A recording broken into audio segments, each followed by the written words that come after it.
కాలుష్యం అనగానే మనకు కనిపించే దుమ్ము ధూళి పొగ అనుకుంటాం. కానీ కంటికి కనిపించని ఎన్నో సూక్ష్మ ధూళికలు మన ఆరోగ్యాన్ని దెబ్బతీస్తుంటాయి. దీర్ఘకాలంలో వాయు కాలుష్యం మరణానికి కారణంగా మారుతోందని అనేక సర్వేలు తెలియజేస్తున్నాయి.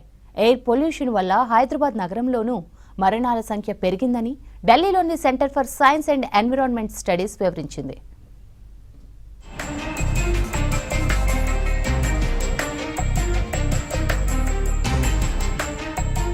ఎయిర్ పొల్యూషన్ హైదరాబాద్ ప్రజల ప్రాణాలకు ముప్పుగా మారుతోంది.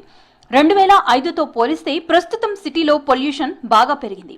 కంటికి కనిపించని ధూళి కణాల వల్ల ఊపిరితిత్తులు, గుండె, డయాబెటిస్, క్యాన్సర్ రోగాలు పెరుగుతున్నాయి.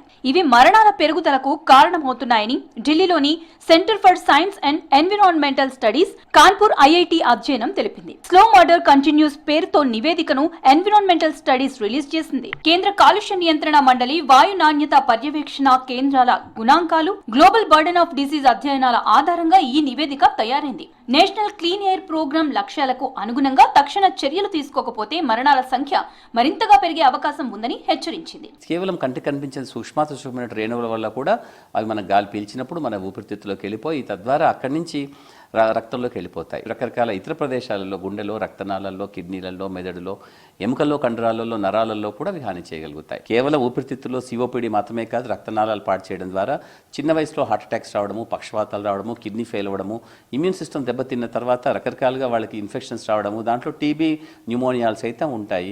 ఇంకా కొంచెం ముందుకెళ్తే క్యాన్సర్ లాంటి ముఖ్యంగా లంగ్ క్యాన్సర్ కాకుండా బ్లాడర్ క్యాన్సర్, కిడ్నీ క్యాన్సర్లో కూడా కాలుష్యభరితమైనటువంటి వాతావరణం కారణభూతం అవుతుందని మనకు సైన్స్ ద్వారా తెలుస్తుంది. సిపిపిబి మార్గదర్శకాల ప్రకారం సూక్ష్మధూళి కణాల ప్రభావంతో 2005 నుంచి 2018 మధ్య 1,00,000 మందిలో 96 మంది చనిపోయారు. సూక్ష్మధూళి కణాలు ఊపిరితిత్తుల్లోకి చేరి అక్కడి నుంచి రక్తంలోకి ప్రవేశిస్తాయి. ఇవి శ్వాసకోశ, క్యాన్సర్, డయాబెటిస్ కి కారణమవుతున్నాయి. గుండె వ్యాధులతో స్ట్రోక్ రావడానికి 25% అవకాశం ఉందని, సిఓపిడి వంటి సమస్యలు వస్తున్నాయని సర్వేలు చెప్తున్నాయి.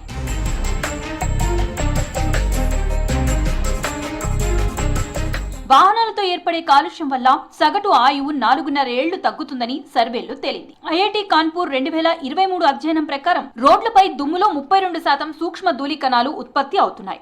వాహనాల పొగతో 18%, ఇనార్గానిక్ ఏరోజాల్స్ 16%, బయోమాస్ బర్నింగ్ 11%, నిర్మాణ రంగం 8%, చెత్త కాల్చటంతో 7%, పరిశ్రమలతో 5% సూక్ష్మ ధూళి కణాలు వెలువడుతున్నట్లు వివరించింది.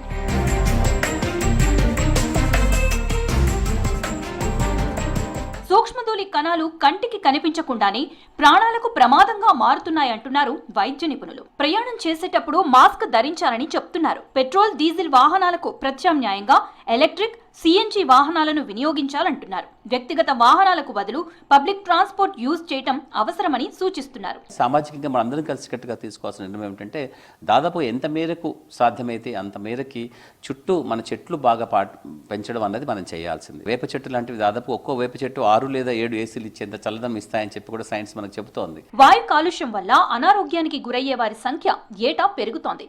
దీనికి వ్యక్తిగతంగా జాగ్రత్తలు పాటిస్తూనే మొక్కలు నాటడం, ప్రజా రవాణా వినియోగించడం, కాలుష్యం వెదజల్లే పరిశ్రమలను సిటీకి దూరంగా ఏర్పాటు చేయాలని సూచిస్తున్నారు నిపుణులు. పెట్రోల్ వాహనాలకు బదులు ఎలక్ట్రిక్ వెహికల్స్ వాడేలా చర్యలు తీసుకోవాలని చెప్తున్నారు.